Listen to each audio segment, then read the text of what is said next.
Roll call, please.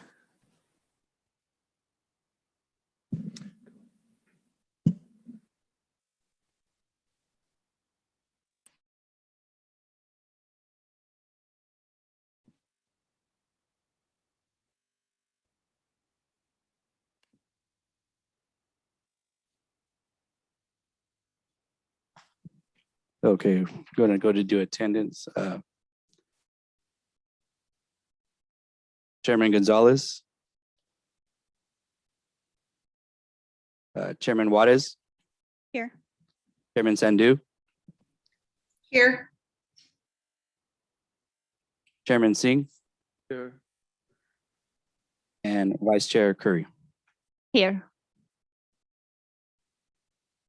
Potential conflict of interest. Any commissioner who has a potential conflict of interest may now identify the item and recuse themselves from discussing and voting on the matter. Please note that Commissioner Gonzalez is here. Chairman Gonzalez, welcome. Great. Oral communications. Notice to the public. At this time, any member of the public may address the commission regarding any item over which the commission has jurisdiction. No action or discussion will be taken on any item not on the agenda. Issues raised will be referred to the chairperson for review. Members of the public shall limit their remarks to 3 minutes. During the public hearing, I will first ask for staff's comments and reports on the item being discussed. After staff's presentation, I will open the hearing to the public testimony. I will then close the public hearing, at which time no member of the public shall address the commission unless specifically asked by a member of the commission through the chair. The Planning Commission will then discuss the matter among themselves and take action on the item being considered. First agenda item, presentation of oath of office to newly appointed commission member Teresa Salas. Really quick, Vice Chair Curry, I think we should give it an opportunity to the audience, whoever is on the line or in person, to make an oral communication if they so choose. Sure. Any oral communication, please, from people who are online or in the house? As a reminder to the callers on the line, please use *9 to raise your virtual hand and *6 to unmute yourself. For the callers using Zoom, please use your virtual hand feature.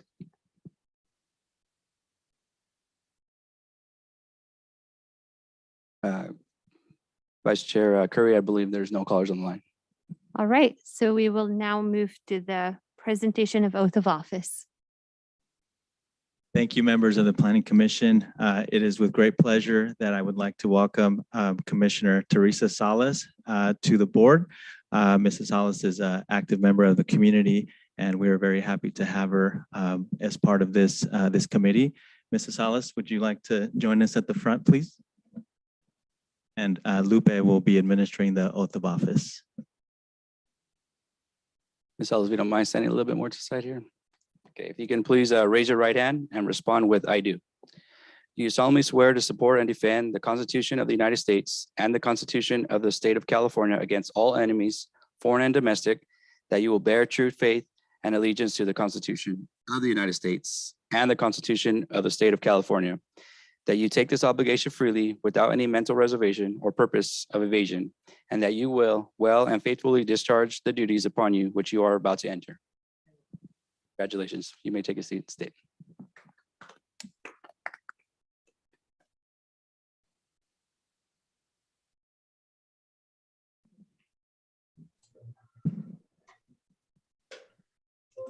All right, our next item is reorganizing at the Planning Commission and assigning the chairman and vice chairman positions. Thank you, Vice Chair. Corey, the way that this process, as I've discussed it with our city attorney, is normally handled is if there is a nomination for the vice chair or the chair. I don't know if there's a specific order.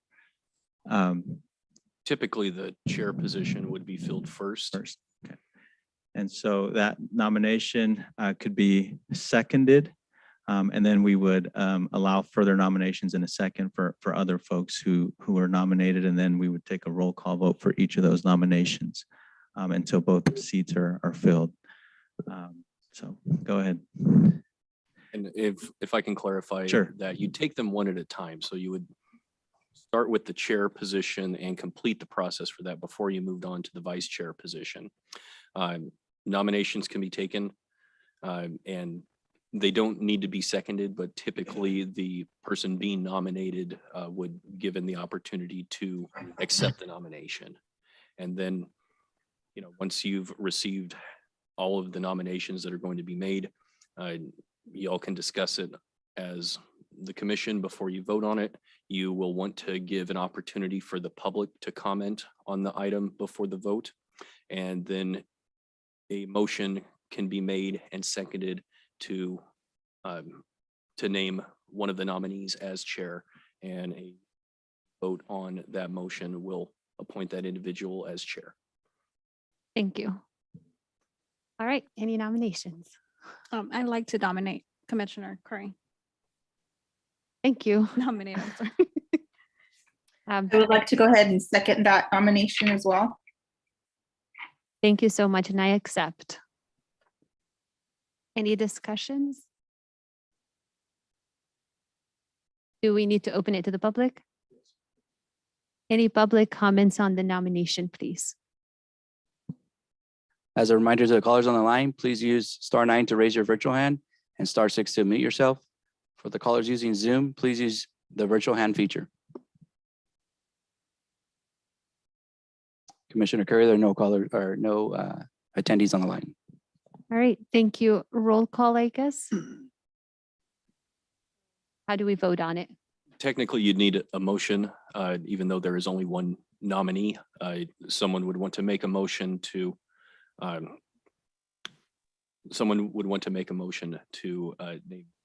nominee as Okay. chair.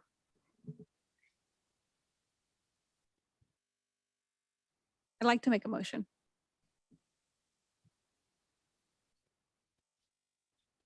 And just for clarification, the motion is to appoint To appoint Commissioner Curry as the chair. chairperson. Yes. I second the motion.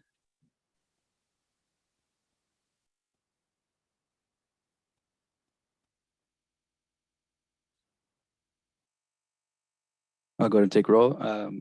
Gonzalez, Yes. Commissioner Sandu, Yes. Commissioner Salas, Yes. Commissioner Singh, Yes. Commissioner Curry. Yes. Commissioner Juarez, Yes. thank you.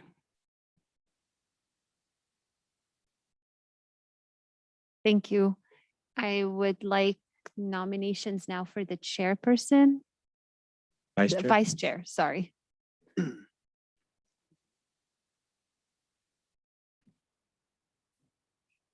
I would like to nominate Commissioner Juarez for vice chair. I second that.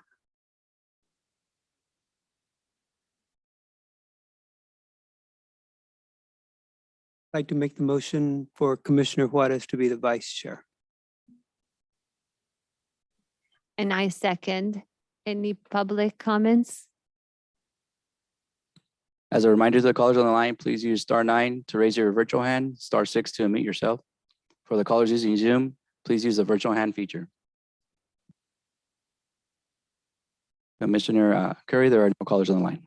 All right, roll call, please. Commissioner Gonzalez, Yes. Commissioner Juarez, Yes. Commissioner Sandu, Yes. Commissioner Salas, Yes. Commissioner Singh, Yes. Chairman Curry. Yes. Chairwoman Curry, if I may interject here before you move on to the next item. Just a couple of things. I heard a question about who's missing on the Planning Commission. We do have one vacancy currently on the Planning Commission due to the passing of Mr. Glenn Nicewander. And we are going to be seeking to fill that open position. But of the appointed commissioners. We have them all in attendance today. The other thing is we missed on the agenda the approval of the minutes. We just didn't put it on the agenda, so we can delay that to the next meeting if that's okay with the city attorney. Yes. Oh, got it. Sorry, I missed it on the second page. It's after the consent calendar items. Actually, I believe that is the consent calendar item. Got it. Thank you for clarifying, Lupe. All right, our next item is a special presentation from Mr. Dwight Nelson regarding the Stillman Street development. Yes, and before Mr. Nelson begins his presentation, we invited Mr. Nelson to present to the Planning Commission about some ideas for Selma that he had been speaking to staff about, and he made the same presentation to the City Council at last week's City Council meeting. So I'll turn it over to Mr. Nelson to begin his presentation. Thank you for being here. Do we Thank need you. to ask, sorry, do we need to ask for name and address or? No, not Okay. for this one. Thank you. Dwight Nelson, 3400 McCall.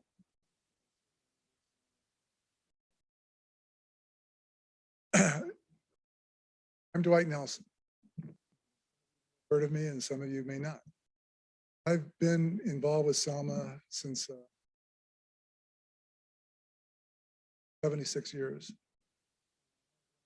22, started getting actively involved in building things in Selma, and since then,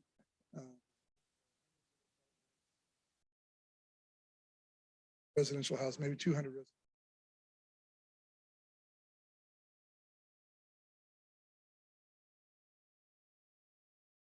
Various other projects. Back in 1980, construction company, and that construction company is one which over the years, it's about a 98-year-old.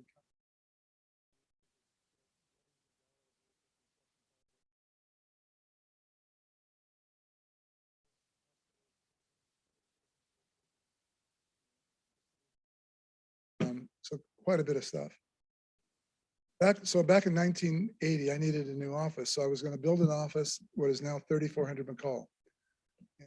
Going through the process with the Planning Commission, with the City Council.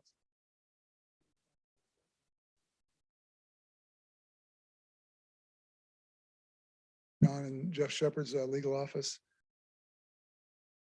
for the Planning Commission, and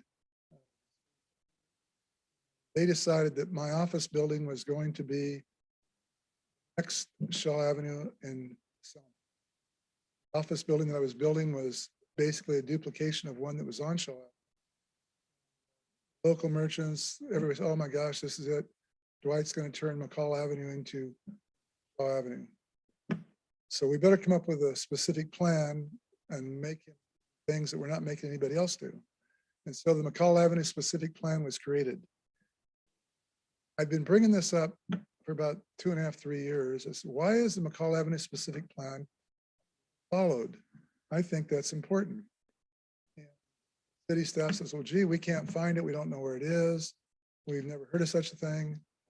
What it is, it's a plan of how to build out McCall Avenue from Floral Avenue to Danube Avenue, because the city at that time wanted that entrance into Selma to be standardized, something beautiful, something not a hodgepodge of everybody's own individual ideas, but a city standard. 10-foot wide sidewalks instead of 5-foot wide sidewalks, a certain setback, a certain amount of landscaping. So I was required to do that. I wasn't happy about it, I'll be honest with you, because no one else had ever been required to do this. But the city attorney, Paulette Janian, assured me that this McCall Avenue specific plan was going to be in place and that every developer after me was going to have to follow those same rules. Andy Yano, Dr. Yano, chiropractor, he built an office building right across the street.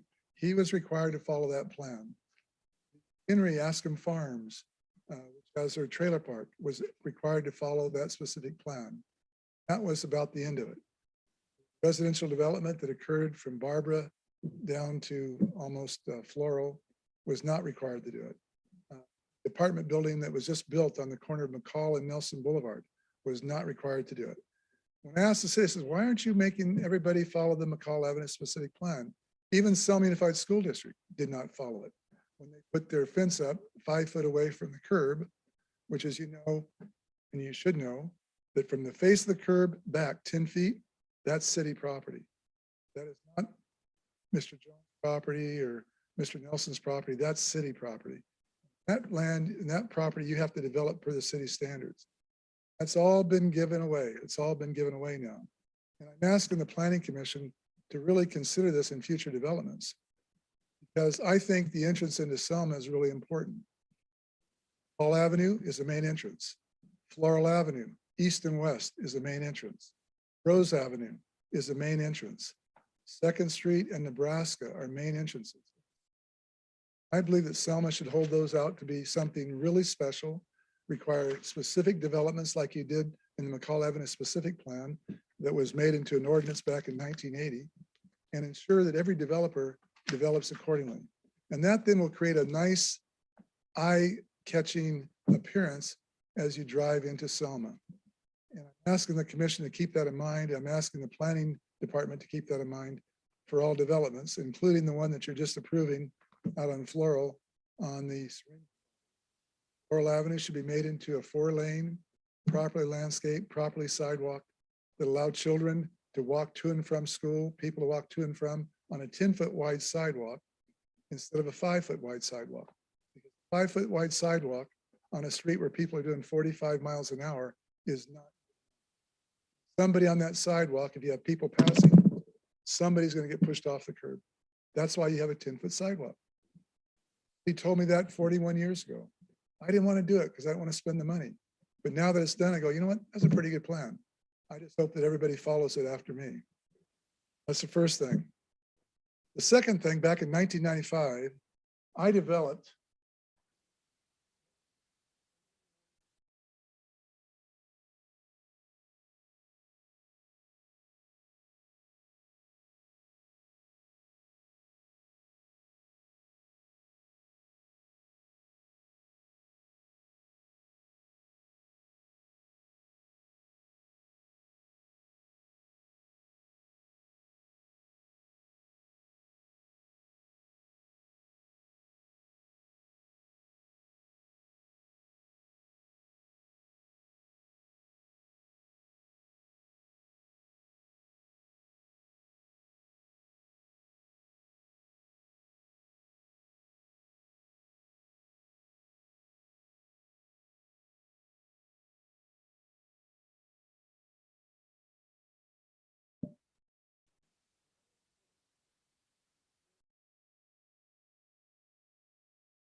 Floral Avenue was overtaxed with traffic trying to get under Highway 99.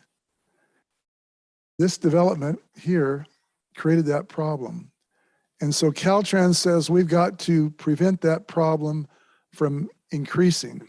We realize what we already have, but we want to stop it from increasing.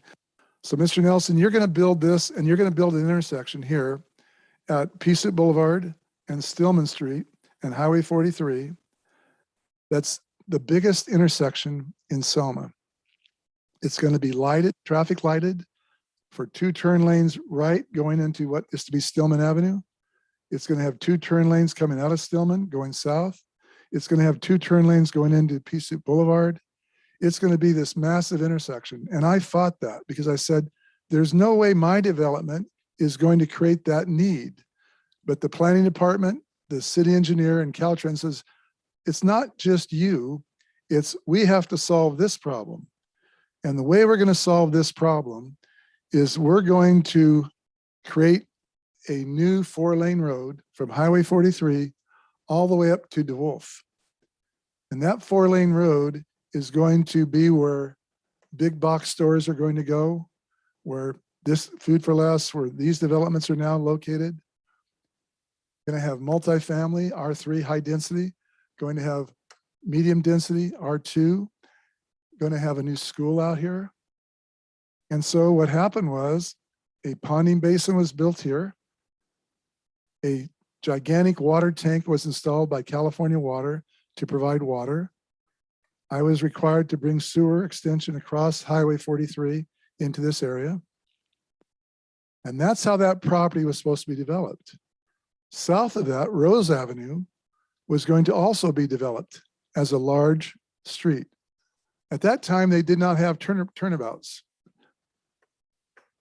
But it was going to have some way of getting the traffic in and out of there. What that was going to do is all the big box stores that Selma needs, Costco, Best Buy, Ultra, all these different big box stores that Fresno has, Hanford has, other cities have, would now have a place to come, and build their stores. And they could all access Highway 99. If they were going south, they come out, they come on this turn and get on 99 going south. They never go to Floral Avenue. If they're going to go north, they come down Highway 43. They come on this road here, this is there now, and all the traffic would go north. And that traffic would never go onto Floral Avenue. The intersection of Floral and Highland, you can see, is not affected at all by 280 acres of development. That then would allow Selma to grow, because this overpass would have to be widened. If all this was to develop on Floral Avenue, this overpass would have to be widened to the tune of over 150, I've heard $150 million, which obviously Caltrans is not going to do. And that's why Caltrans required this. So all this work was put in 1995. My construction company put it in, I paid for it. The intersection's there. And if you ever go out there and you say, I'm going to go turn and see what this is all about, you'll make that turn and then you'll see Les Schwab here, the tire shop. You'll see the Food for Less shopping center here, and you'll see a dead end. You'll notice the water tower, you'll notice the ponding basin, but you won't notice anything else because Selma has forgotten all about this. 2.5 years ago, I took the city manager at that time and says, you got to come out there. So I met her here at my Chevron station. I said, look across the street. You need to go out there and drive out there. You need to see what's really out there. And I encourage you planning commissioners to do the same thing. Drive out this road. There's a dirt road, and drive out and just see what you can see out there, because it's an amazing area that will handle all of the development that Selma could have in the next 20, 25 years for big box stores, for multifamily, for medium density, for housing, which Selma desperately needs. And it's all there and ready to go. I own no property out here. I own none. So you're asking, why am I in here tonight before you? Because this planning commission and our city council was allowed to forget about it. They didn't know about it. Even the mayor didn't know about it. I took him out here and we came out on this road, and I stopped and I showed him the Caltrans property. I'm sorry, the Walmart property. This 40 acres belongs to Walmart. They've owned it since they built that store, and they want to sell it, but they want a condition. You have to agree to buy it per their conditions, and their conditions are no big box stores, no store that competes with Walmart, no store that competes with their grocery store. You would have to build something that will not compete with Walmart. So this plan, you put a park in that will not compete with Walmart. Then the road that you have from Floral over to Stillman is a one-way road. So Walmart doesn't have to worry about what develops here, because it's not going to have any way to get over to Walmart. It's all going to go to Stillman, from Stillman on down to Highway 43 north and south, with ever affecting Floral Avenue at all. And Selma will grow.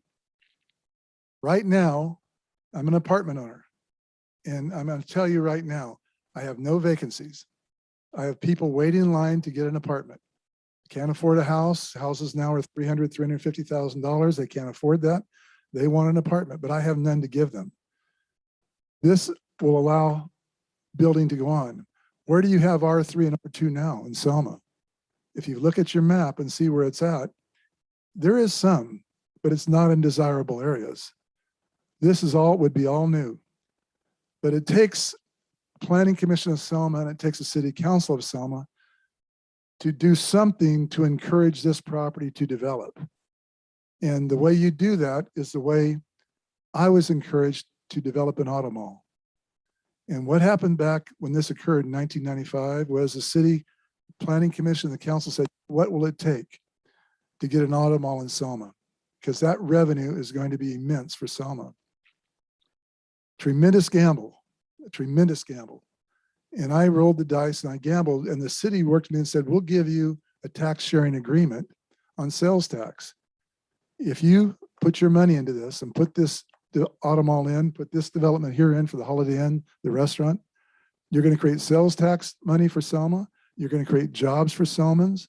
You're going to do something good for this community that no one else has been willing to do. The same thing that happens up here. Right now, these big box developers go to the city that's offering incentives. And if the Selma is offering incentives, you're going to attract big box developers to come to Selma. We know there's a demand. We know that Selma used to be the per capita most, created the most sales tax dollars, like the most business of any community in Fresno County per capita. I don't know where that is today. I don't think it's where it used to be. I don't think you're number one anymore. But I believe if you, the city planning commission, the city council would get together and make this 280 acre development occur, Selma is going to finally grow. Fresno Business Journal every year announces who the top 25 cities are for growth in Fresno County. Selma has not been on that list for many, many years because Selma's not growing. And I know you're trying to develop the Serenian property, Lennar Homes, coming out west of Selma or east of Selma. That's a good thing. I think that'd be great for Selma. I hope it happens. Understanding, I've been here a long time, and for the past 40 years, before the Serenians were the Philibosians, then the Serenians came in. I used to live out there on Amber Avenue, and many developers were going to come in and make it happen, and then none of them did. I hope Lennar is successful and can actually do their development. But in the meantime, this up here would be really, really good for the community that we live in. So I've talked to you about McCall Avenue specific plan. I hope the city now will go and find it, because I brought documents to prove to the city that there is in fact a McCall Avenue specific plan. And I talked to you about Stillman Street. One other thing, I have asked the city council through the planning director to be able to take P. Soup Anderson Boulevard private. So I built that street. It's a city street, but I maintain the whole street. City once in a while brings a street sweeper out, but that's it. They don't maintain the landscaping. They don't do anything. And so I go, well, if I'm going to maintain it, I might as well own the street. So I've asked to be allowed to take that street private. And I'm going to be interested to see what happens, because it seems like if I ever ask for something, somebody thinks, well, what's in it for him? You know, he's got to have something. There must be gold or oil under that street, and that we don't want to give it to him. But I'm very serious. If the city wants to allow me to take that street private, I'll take it private, and I'll maintain the asphalt as well. And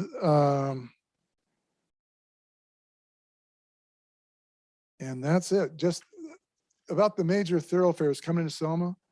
I wish, and if you go down Floral Avenue from McCall to Wright Street, if you drive that street today, you will see a hodgepodge of stuff that people have been allowed to do.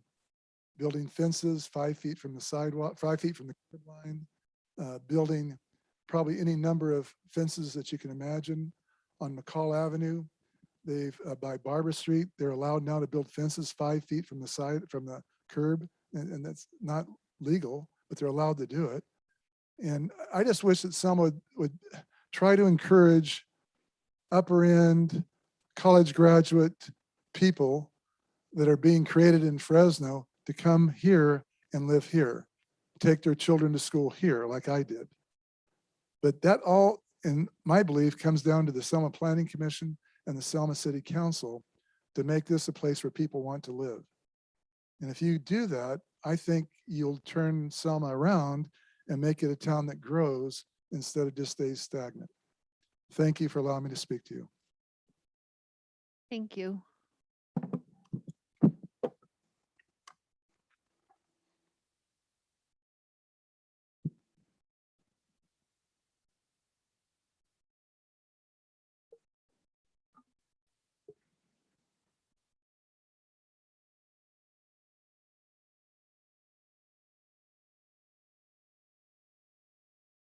Madam Chair, I'm not sure if you're ready to move on, but before you do, you'll want to allow an opportunity for anybody that might be participating online to comment on Mr. Nelson's presentation. Any public comments, please, on Mr. Nelson's presentation?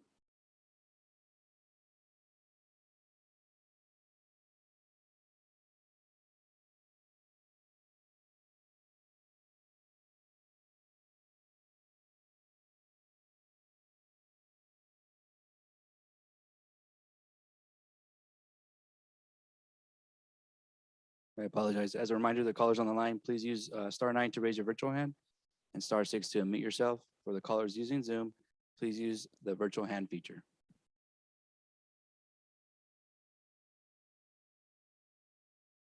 Commissioner Curry, there are no callers on the line. All right, consent calendar. All items listed under consent calendar are considered routine. The complete consent calendar will be enacted by one motion by roll call vote. For purposes of discussion, any commission member may have an item removed from the consent calendar and made part of the regular agenda. The commission can then approve the remainder of the consent calendar. Consideration on the minutes of the May 24, 21 meeting. The minutes are attached. Please, if there's no comments on them, let me know if we would like to approve. I need a motion and a second. I motion to approve the minutes. I will second that. Okay, we have a motion and a second. Do we need a roll call? Okay, Commissioner Gonzalez, Yes. Commissioner Sanzu, Yes. Commissioner Salas, Yes. Commissioner Singh, Yes. Vice Chair Juarez, Yes. and Chairman Curry. Yes. Thank you. Public hearings. Consider approval of a resolution recommending amendments to Section 11-28-8 of Chapter 28 of Title 11 of the Selma Municipal Code relating to placement, design, and electronic display standards for off-premises advertising sign structures, billboards, including static billboards and LED billboards. Staff report, please.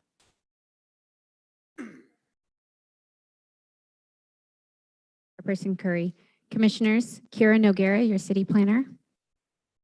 The first item for public hearing this evening is consideration of a zoning text amendment to amend section 11-28-8, addressing billboards, off-premise sign structures. The request was made by Jeremy Gregory. The proposal includes the requirement for a conditional use permit to amend or expand any billboards.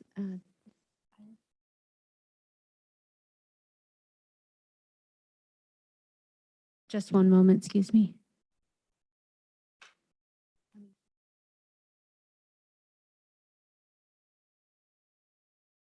Just 1 second, we're going to load a new presentation.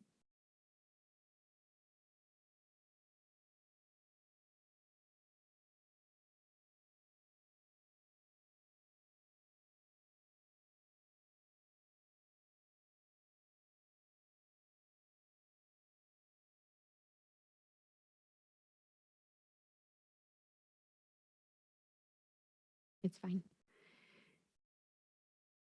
A conditional use permit will be required for all new billboards and the expansion of existing billboards. Oh. I'm sorry, I'm going to have to look at my staff report to go back to. I can do it from the staff report.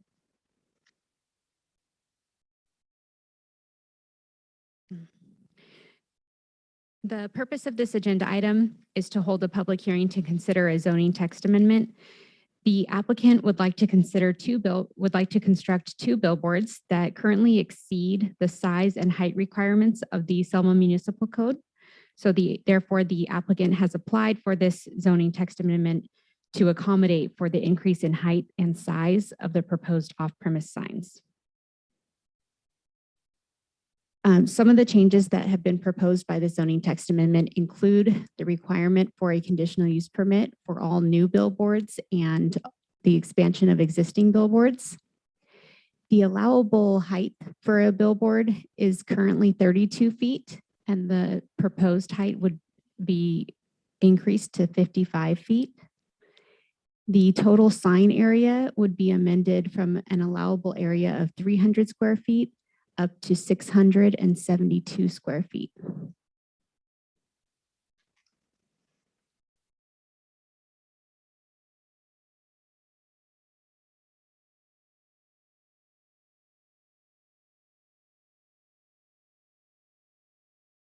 Additional changes proposed by the zoning text amendment include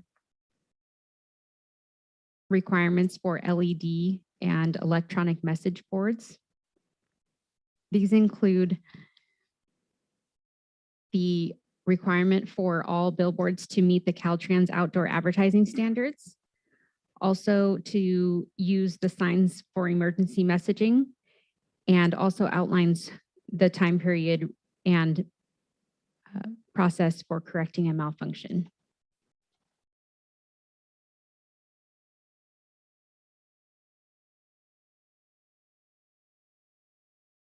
The applicant has provided a few renderings of their proposed signs.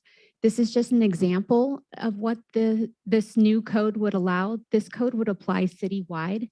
So although this rendering applies to one specific sign, the decision that you're making this evening would apply citywide for all perpetuity.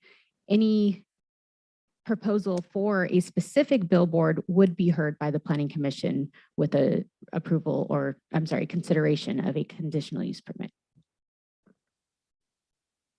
This is one example. And you can see in this case, the billboard proposed here is up to the full height and full size allowance proposed by this zoning text amendment.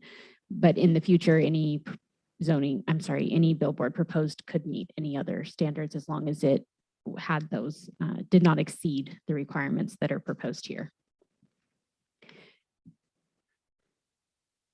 And the applicant has requested the zoning text amendment 2021-0010 to amend the Selma Municipal Code, section 11-28-8 pertaining to billboards. That completes staff's report. If you have any questions, I would be happy to answer. I just have one quick question. Hmm. Is there a particular reason behind this request? Like, I'm all for like new signage, but I'm not sure how would that affect, like you said, the one shown off of the highway, that's totally fine. But when you talk about putting something like this in the middle of a crowded area or in town, it might cause problems. So currently there are restrictions. If you look, I'm going to go with page 2 of the staff report.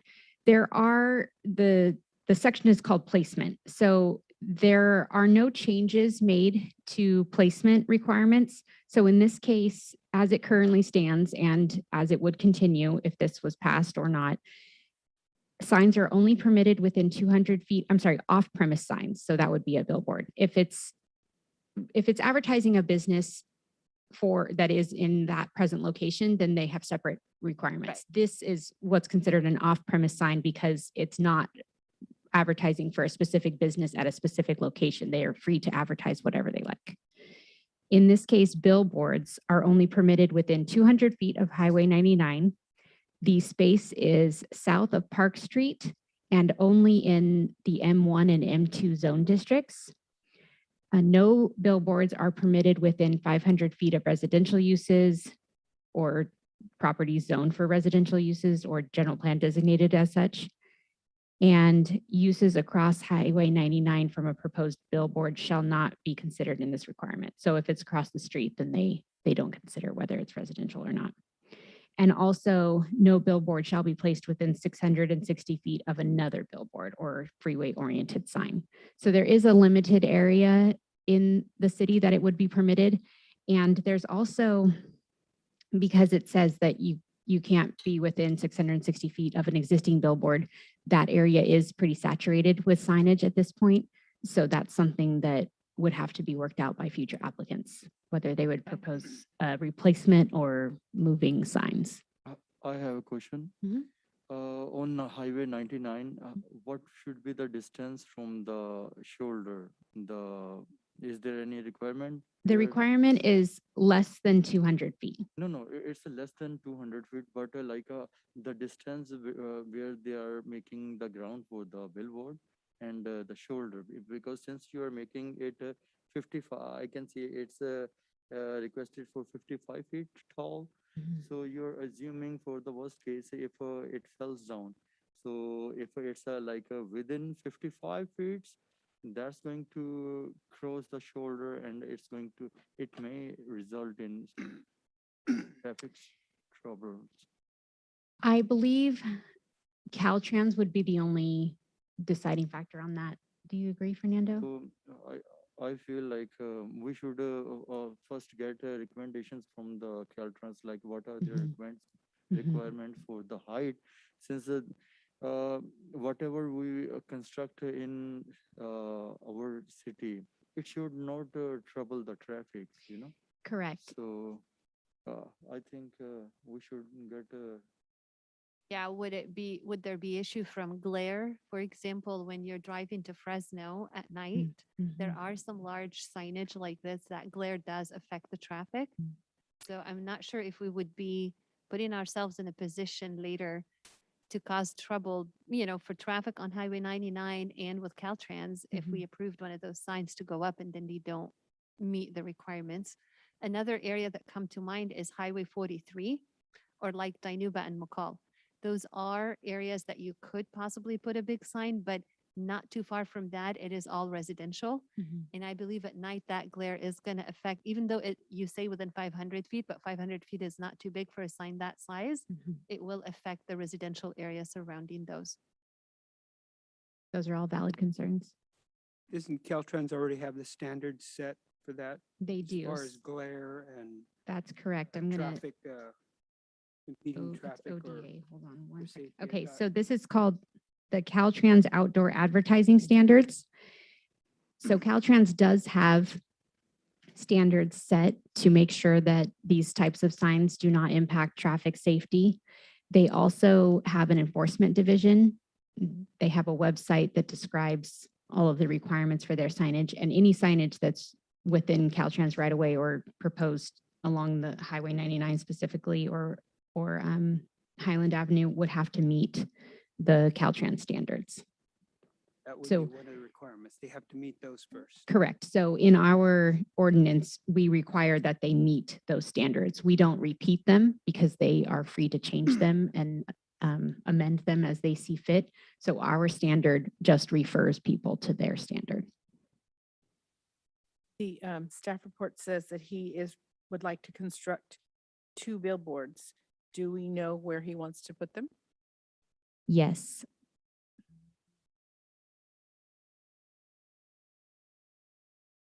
I'm gonna just for note for the Question I was commission at gonna this time ask, that Yeah, can the we? matter for consideration is the citywide billboard ordinance, not the particular application, though I believe what staff is about to show you would be a depiction of a compliant proposal.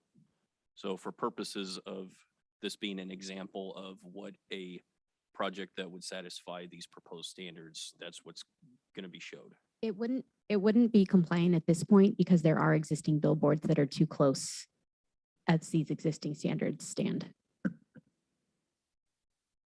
Do we feel that we have some existing large signs in Selma? Do we feel that those are not enough for future development or businesses that are going to come, that we do have the need to amend our municipal code, in your opinion? That's a good question, Chairperson Corey. This application is simply being presented at the request of an applicant who would like to erect more signs. The question of whether we have already enough signs, I mean, is something definitely to consider, when you're considering this item. Okay. Each applicant would have to come in and get a conditional use permit for each sign that comes in. That's correct.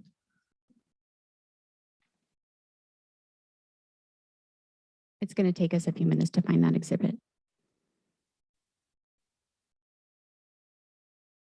Question, do we need to ask somebody to speak for or against this project, or is there public comments that we need to There would allow? need to be a public hearing that's opened before a decision is made. That's correct. The procedure that you read at the beginning of the meeting, that's what's going to apply to this public hearing. Okay. So really, whenever you would like, you can do that now. You can wait for staff to conclude the presentation, but you can open up the matter, open up the public hearing and allow the public to comment either for or against it. You can allow that as more or less a free-for-all, or you can first ask for those in favor to speak, and then once that's completed, allow those opposed to speak, however you choose to conduct that public hearing. Okay, just while Kira is looking for that report, if it's okay, we'll open the public hearing for anybody who would like to speak for the project. As a reminder to callers on the line, please use *9 to raise your virtual hand and *6 to unmute yourself. For the callers using Zoom, please use the virtual hand feature.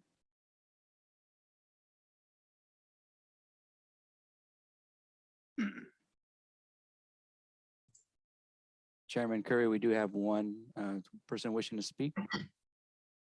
Okay, go ahead, please.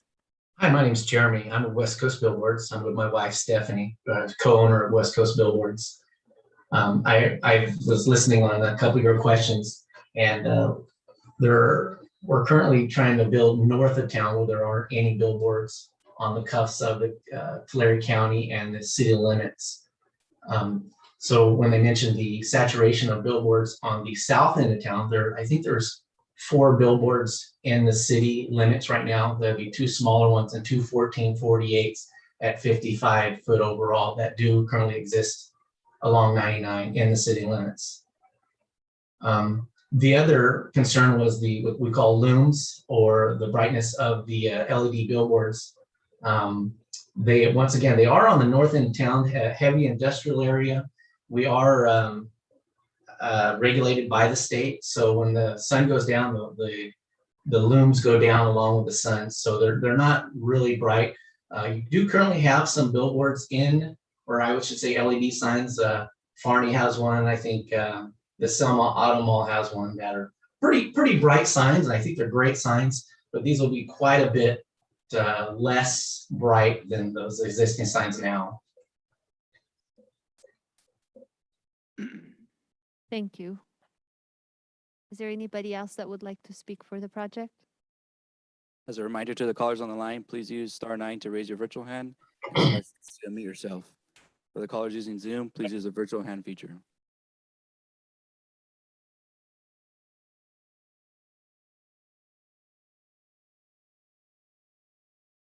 Chairman Curry, we do have Joshua on the line. Okay, please go ahead. Good evening. My name is Joshua Haygood. I work with West Coast Billboards as a consultant. I also work for a company based in Illinois that actually manufactures digital signage. So they asked me to join kind of as a technical expert. So to address a few of your concerns a little further, to give you a little color on the conversation, the lighting is controlled by 2 different redundant methods. One is a photocell sensor that takes ambient light readings and adjust the sign so that it is no more than 0.3 foot candles above ambient light. So what that means is if you hold 1 candle a foot from your face, that's a foot candle of brightness in a dark room.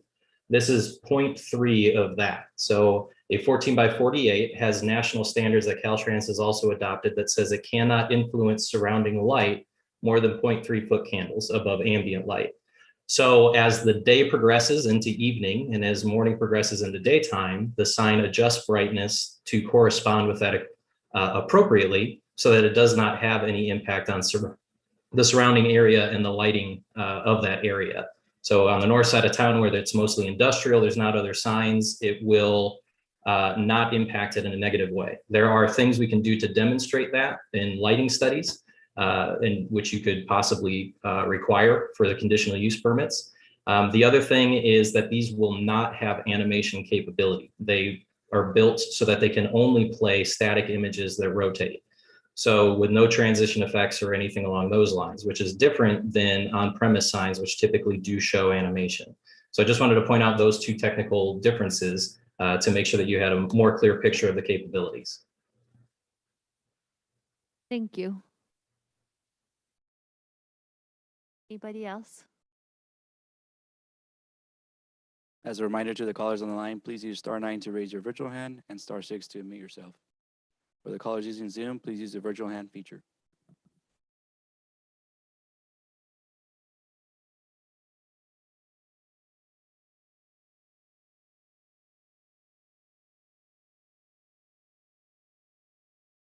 Chairman Curry, there are no other callers on the line.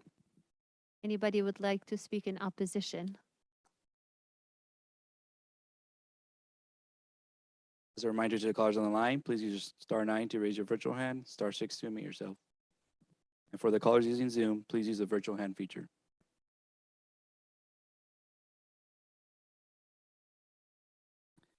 Chairman Curry, there are no callers on the line.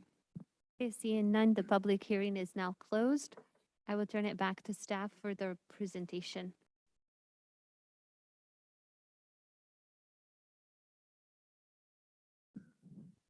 The exhibit for where the proposed billboards are by this applicant is now up for everyone to see.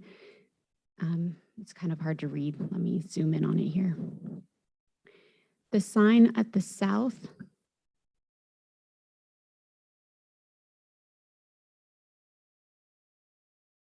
trying to decide which one is LED and which one is static.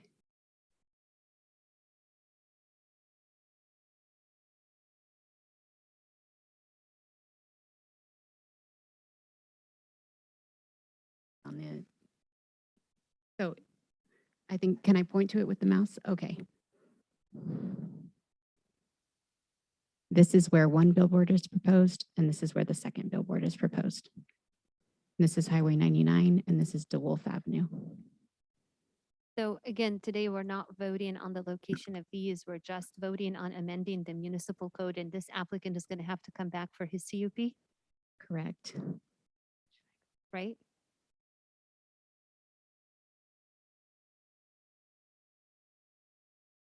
Staff would like to note at this time that the current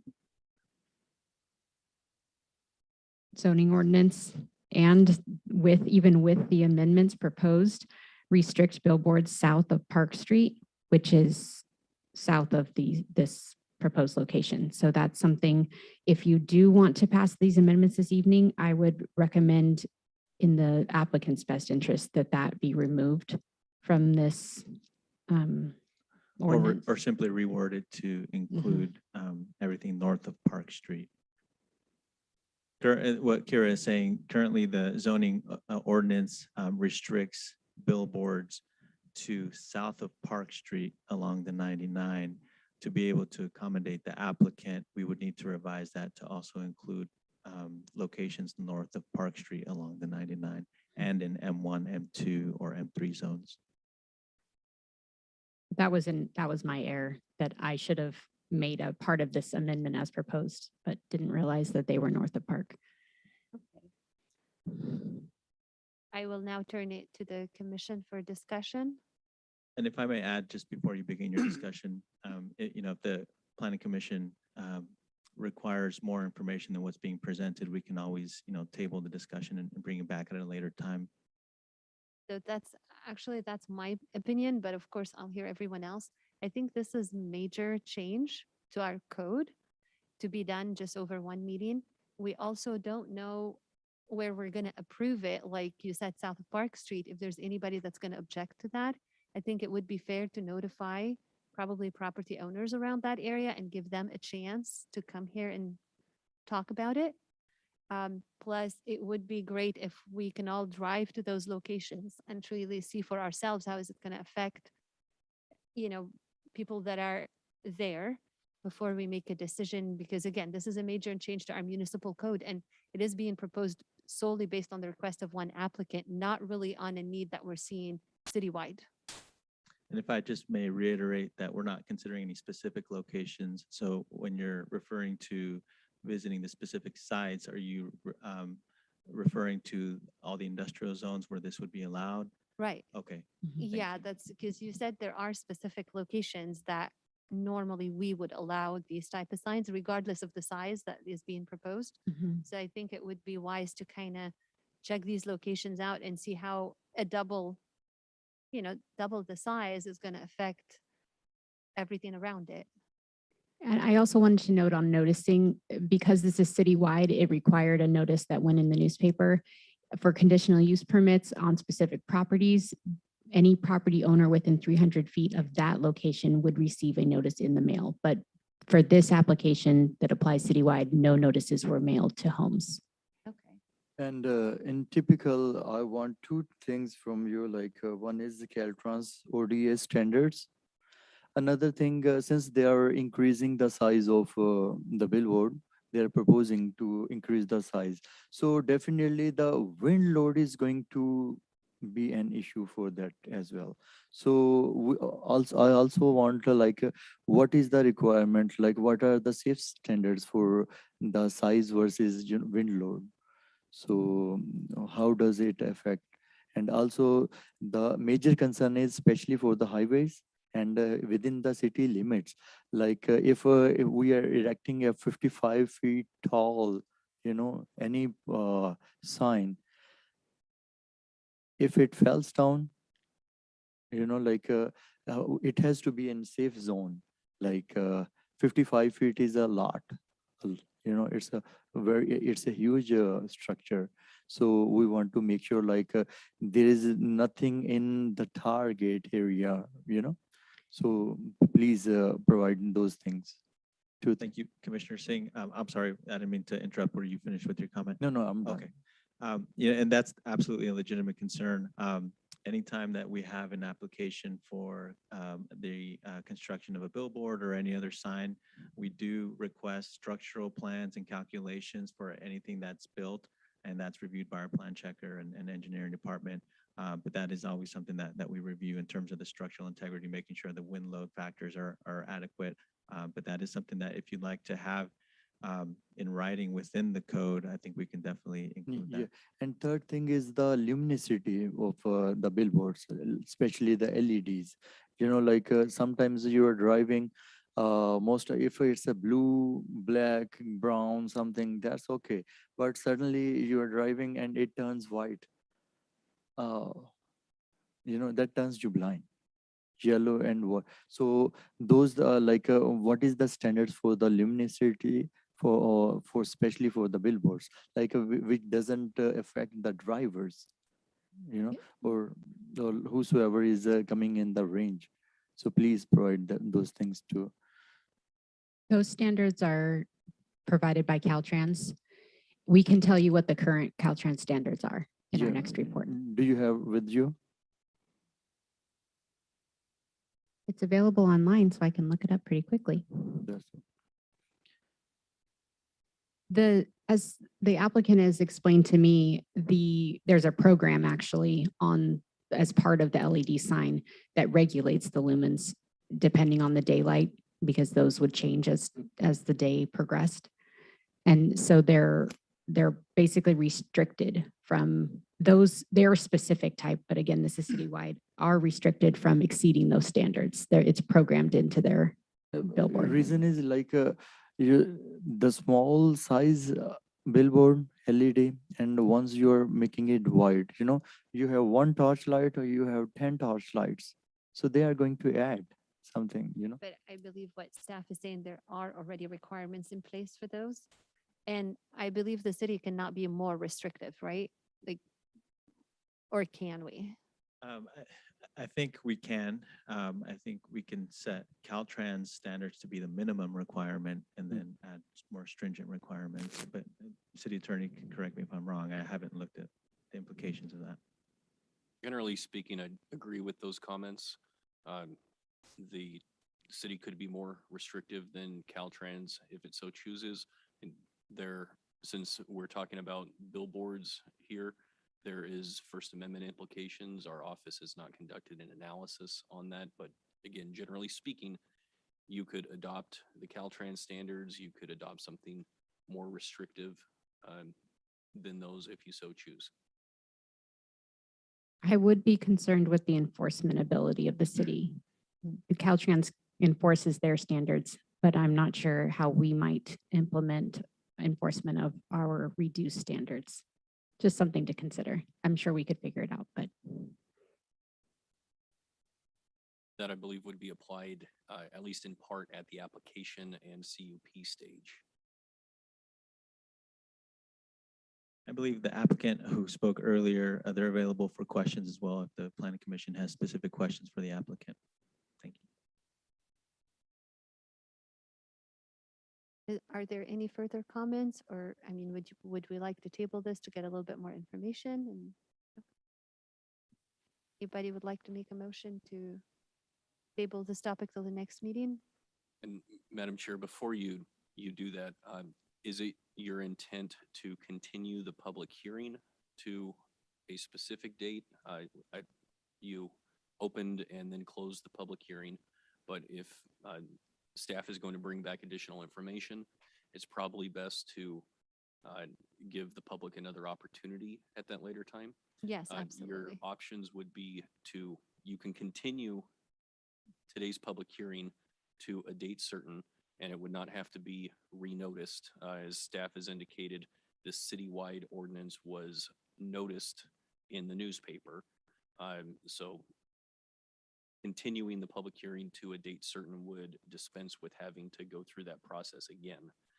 If you continue the hearing to unspecified day, just continue it indefinitely.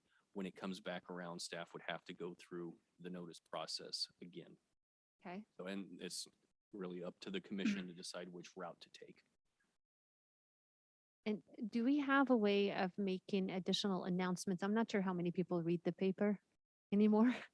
Can we make an announcement about this? Like, I don't know, on our Facebook page or city website or somewhere where people would notice it a little bit more often? Because whoever did not read it the first time is not going to go back and read it again. So it just, I mean, just something to give a fair amount of notice to the public so they could be involved, because this is, again, this is not about this particular application, but we're amending our municipal code, and I think we have to be careful when we do that.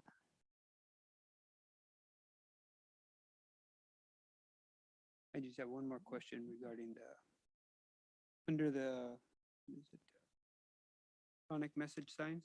Is it pretty standard practice to leave 630 days for a repair once it goes down? That's a typo on my part. We were using strike through and underscore. So the 6 is supposed to be struck and the 3 should stand. So in the 30 days. yes, correct. So in the ordinance that's attached, I'm sorry, yes, the ordinance that's attached to your resolution, it is correct. But it looks like if Big we're eyesore for almost 2 years out there not working. that's a typo.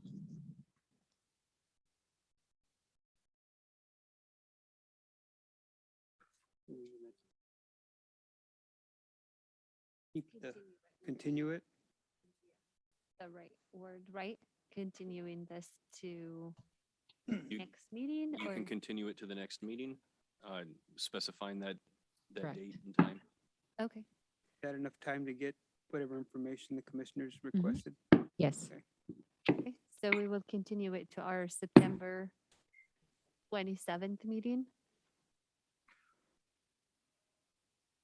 Do we need a roll call on this? A motion and a A second. motion and a second? Okay, Motion, sorry, go ahead. I'll ask my question after. I make a motion that we continue this till our next commissioners meeting. I do second. Okay, I have a motion and a second. Roll call, please. Commissioner Gonzalez, Yes. Commissioner Sandu, Yes. Commissioner Salas, Yes. Commissioner Singh, Yes. Vice Chair Juarez, Yes. and Chairman Corey. Yes.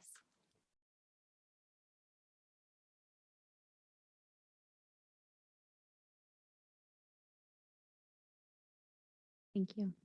Great.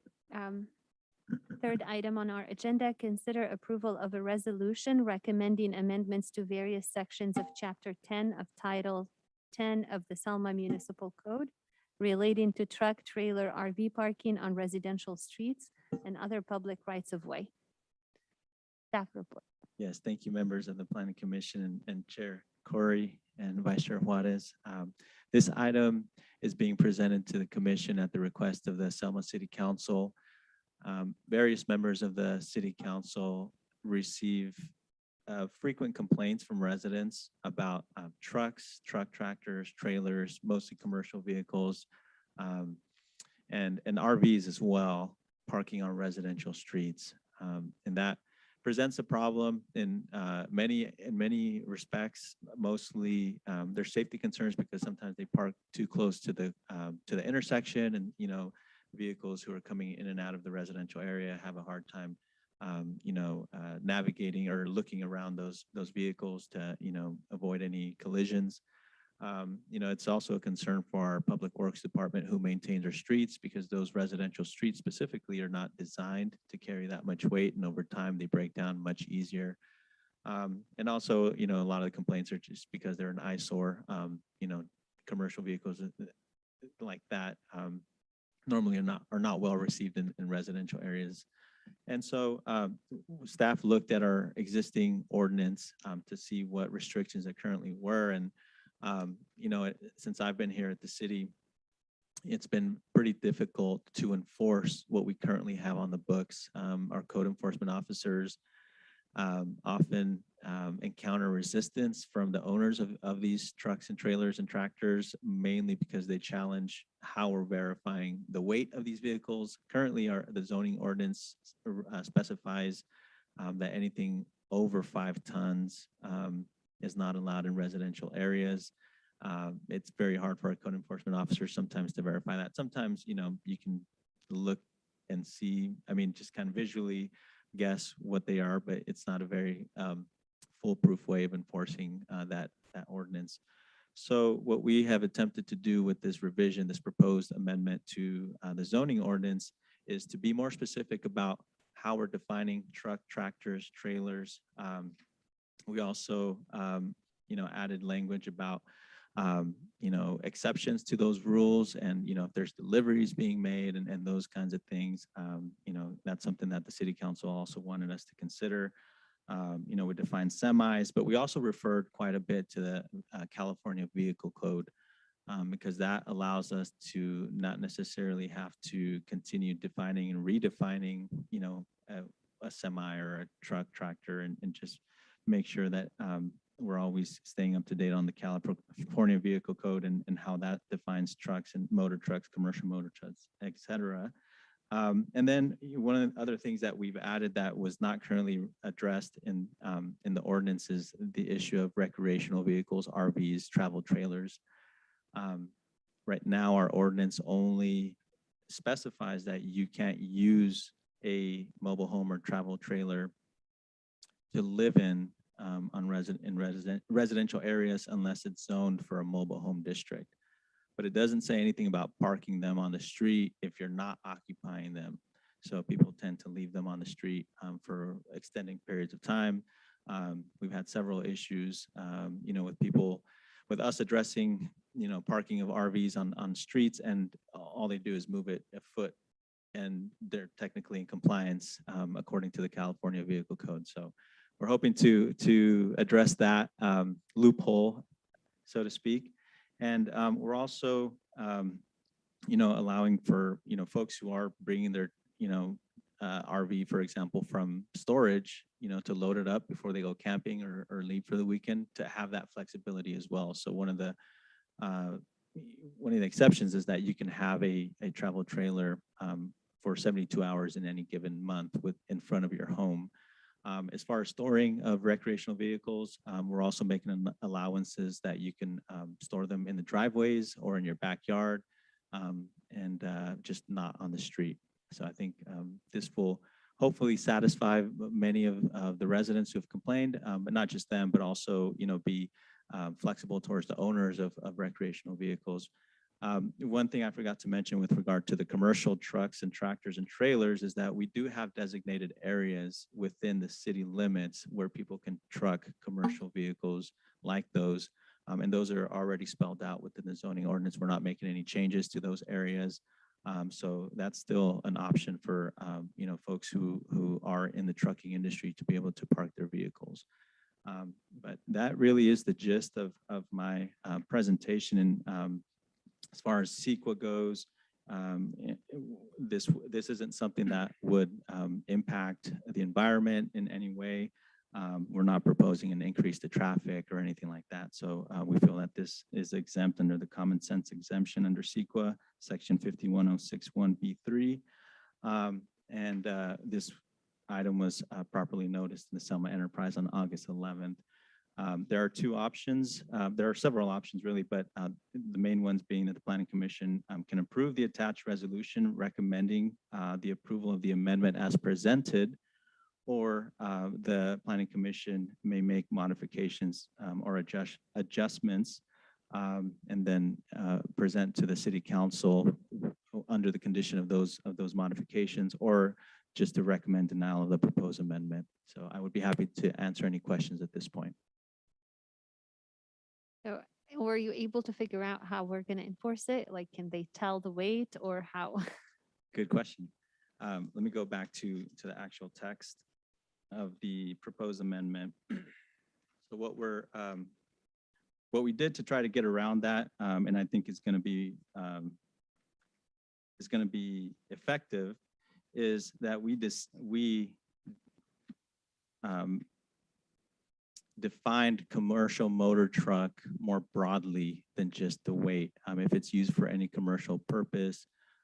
We also referred it to the California Vehicle Code, which actually is a pretty broad definition of it. So a semi is defined, a commercial motor truck, tractor is defined, whether or not they have a trailer attached. Let me go back to this language. Any vehicle as defined under this chapter making pickups or deliveries of, that's the exceptions. Let me go back to the definitions. So semi shall mean any vehicle having a manufacturer's gross vehicle weight rating of 12,000 pounds or more, or any trailer or semi-trailer as defined by California Vehicle Code Section 550, 630, 635, or 636, used and maintained for commercial purposes and designed for use with or actually used in conjunction with a semi, whether licensed or unlicensed. So it still keeps that weight requirement, but it also says, or, this other definition under these vehicle code definitions. So I think it would be hard to get around that.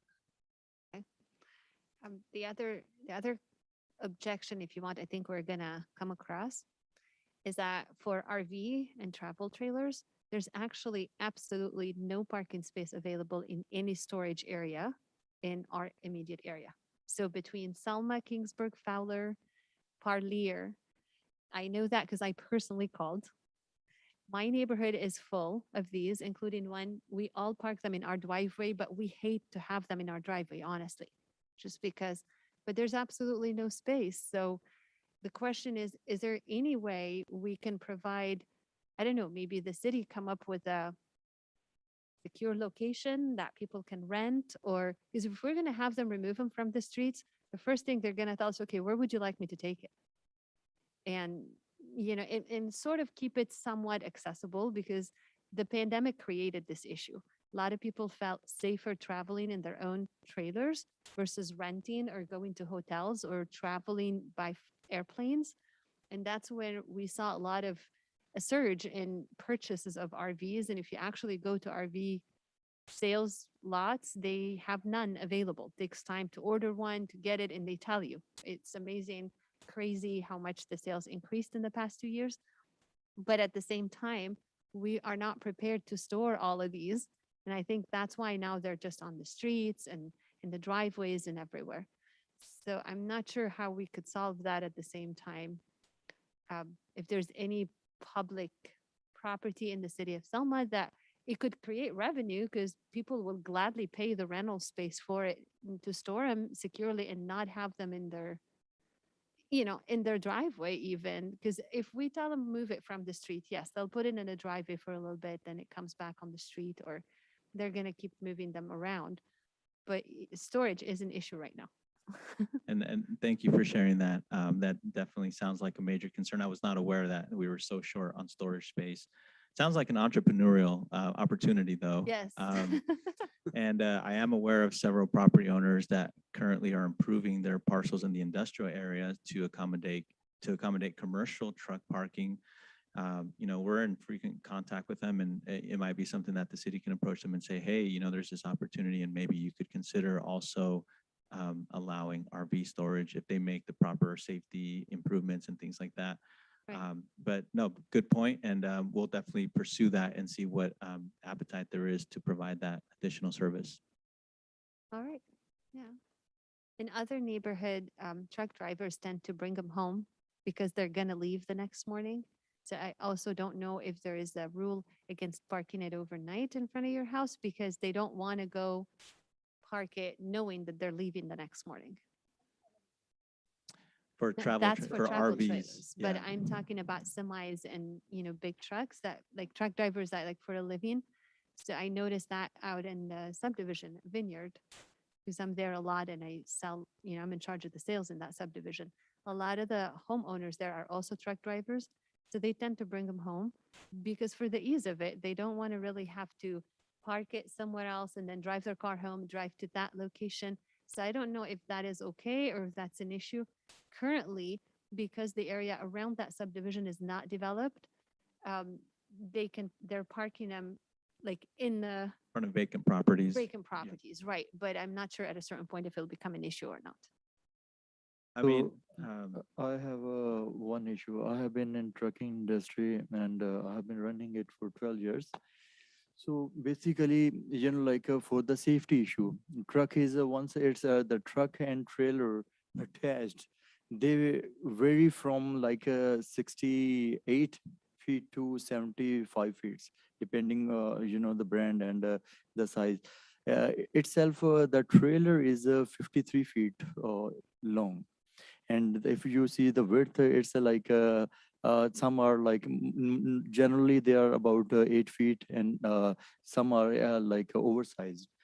So in residential areas, if you are parking, a big truck, and sometimes even you are driving through the residence, and no doubt it's under development, but there are the kids playing. Sometimes we are driving in the area, and you see kids are playing, they're driving bicycle, and we can't tell the kids, okay, do that. So parking big truck in residential area, it's really dangerous. We don't want to do anything after the tragedy. So we have to work beforehand, especially on Mitchell Avenue, and there is a temple. I go over there. So to make a turn, it's always hectic. It's not safe. There are 3 trucks parked left, right, So sometimes you are saying, okay, it's safe to make a turn. Then eventually you see the car is coming, So it's really dangerous. There are the parking, on Nebraska, on McCall Avenue and other places. Also, in city, we have parking spaces for parking the big rigs. I really feel like the trucks, they should be avoided, especially in residential area. No matter they will be leaving in the morning, and most of the truck owners, they are having parking spots around the, some are having in Selma, some are having in Kingsburg and Feller. There are a lot of truck parking areas, so they should be banned. There are especially on outside Ravi Das Temple on Mitchell Avenue, and near the subdivision. There have been people are making a quick break, and they are calling names to each other for, oh man, what you're, So there was not a real time accident, but there were the chances, and chances, once you make blind spots, they are multiplying. So they should not be parked on the streets in the residential area.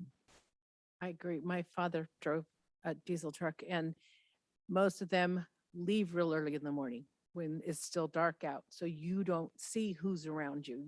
You have less of a chance to see somebody because it's dark outside when they're leaving. I agree that they need to just stick with the spots that have been given and not even for a few hours, not even for the night, because I'm going to leave in the morning because it's such a big vehicle. You just can't see around them. They can't see smaller vehicles, children, bikes, and then in the night when they're leaving, it's even more dangerous. I do have a question on the RVs. There is no specific size as far as an RV. I mean, because there's the little small ones, there's the big giant ones that look like buses, there's, fifth wheels, there's small travel trailers. Is there any distinction as far as an RV being parked in front of a home or We, because there's the little small ones that look like a glorified van. I mean, is that considered an RV or is that a vehicle? right, yeah, we did not make a specific definition for a recreational vehicle in terms of the size. We didn't define the size. So anything that would come up, with the DMV as a recreation, as a RV would qualify. And that includes the smaller ones as well. But if that's a suggestion to define the size of a recreational vehicle that would fall under this ordinance, we can absolutely look at that as well. I think enforcing that would be hard, wouldn't it be? Yeah, we would kind of get back Going into back the to same what we were talking about. difficulty with the enforcement, correct? I think keeping it general, like basically no RVs and no trucks and trailers and tractors in residential area would be a lot easier than having to measure and decide whether below a certain number of feet or Mm. makes it harder for code enforcement to do their job if we're too particular. I agree with Commissioner Singh and Commissioner Salas in regards to the tractor trailer. It's the nature of the business where they do have specified parking areas that they do rent or utilize. Most of them are in commercial areas or in yards that they call them. Parking in residential areas is a big safety hazard, as already pointed out. And residential areas are not made for or should be utilized for big truck and trailer parking. And we should definitely keep it general for RV because I don't think the city has the resources to be able to enforce such stringent guidelines at this time. Thank you, Commissioner Sandu.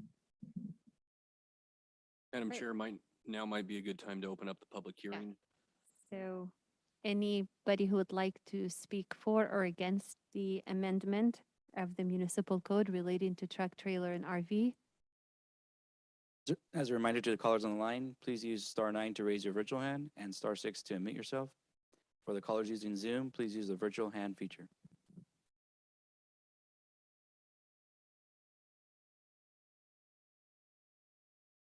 Commissioner Curry, there are no callers on the line. Okay, I now close the public hearing and turn it to the Planning Commission for discussion. Any thoughts? Wait through the whole thing, it sounds like they pretty much covered it and they didn't specify anything specific. RVs are RVs, they should be off the streets. And 72 hours is a pretty reasonable amount of time to Mhm. load, unload, to get ready for a trip, that's fine. But the tractor trailers in town, they definitely need to be out. Yeah. Yeah. The And roads. also, I suggest you the parking spot areas, once we go outside Whitson Avenue, and it's like across once we cross the railway tracks, it's inside. So they have to be specified like these are the we should count make a count how many truck like big semi trucks we can park. So the people who are bringing some stuff. There are a lot of codes for like how many hours you have to drive and once you stop how many hours you have to stop, so for that people are bringing stuff here, so we need to give the outsiders a proper safe parking where they can park at overnight, so they should not have trouble, so those areas should be like there should be a proper sign. I do see there are a few like a couple of, but we can make that way parking area better. That way those who want to park for like 2 hours or overnight, it should be utilized, so for that, like everybody knows, like if someone wants to stop for 2 hours or 3 hours, they can park here and And just for clarification, you're asking for us to figure out a way to make it easier to find those designated no, areas and to. there is already a parking spot like but it's not counted like how many parking spots are Gotcha. there, so we can work on those things, so that way at least we have answer like once the city is developing further, there is going to be businesses more, especially on Whitson, so stuff will be coming and going out and trucks are only the means to bring it for the transportation, so we have to have safe parking for those who are coming from outside, Something like Kingsburg has, I think they have off of 99, they have a little rest area for semis. and- No, but that's like typically for that's the recreation like rest area. They are parking. There But is you're a saying restroom. mark them, so we Yeah. know how many. Does the The- city put up signage for There are tractor signs. trailer parking? There are signs, but they're very small. Yeah. I can see where they're at. And so if there was something bigger or in advance, letting vehicles know that, go this way for truck parking is available. So that makes it a little bit easier for people who are coming to the city to drop a load. But like he says, they're limited on how many hours they can drive. You've driven your 10 hours or whatever, and you have to, by law, park for so many hours. So if there's signage available or, flyers, signs, something that would indicate to them where they could go to park. And then, there's enough parking for 10 vehicles, so that they know that I'm not going to go, there's only one parking. And if I go over there and it's gone, then there's nothing else for me to go. So why go over there? Kind of thing. So I think that's what Mandeep is saying. Commissioner Singh is saying that, if they know in advance the size of the parking that's available and how many parking spots are available in advance of being able to take their vehicles there. Because this is also our responsibility. Like those who are coming from outside, there are people those from New York. They bring stuff here, So they are delivering. So we don't want they park on the road, And especially you might have noticed once we leave the Walmart, sometimes you see in dirt loads the people have parked, So, but that's not the good place to park and not the safe.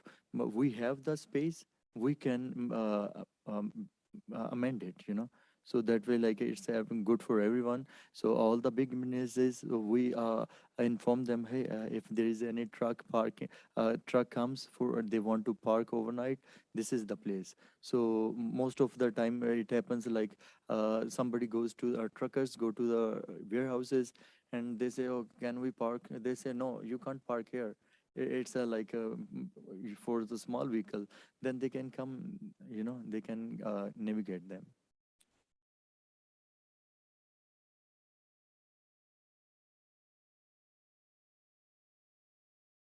Do we have a motion one way or another to basically accept the amendments provided by staff so they can enforce this code? I think I'll make a motion to accept it. I'll second that motion. And for the record, the action by the Planning Commission tonight is to make a recommendation to the City Council. This item will advanced to the city council with the planning commission's recommendation for final action. Okay. Right, motion and a second. Roll call, please. Commissioner Gonzalez, Yes. Commissioner Zandu, Yes. Commissioner Salas, Yes. Commissioner Singh, Yes. Vice Chair Juarez, Yes. Chairman Curry. Yes. Thank you. Right, I think that concludes our items tonight. Do I have a motion to adjourn? I motion to adjourn. Second the motion. All right, we are adjourned at 7:30. Thank you. Thank you, everybody. Thank you, Commissioner Sandu. I have one question. As a chairman, can I make motions or I have to wait? I'm not sure about that. You can, though it is a pretty, you can, though it is a pretty common practice that the chair does not make Okay. motions. That's what I thought, but I wasn't sure. I was like, in case somebody's waiting There- on me. There's nothing that prohibits you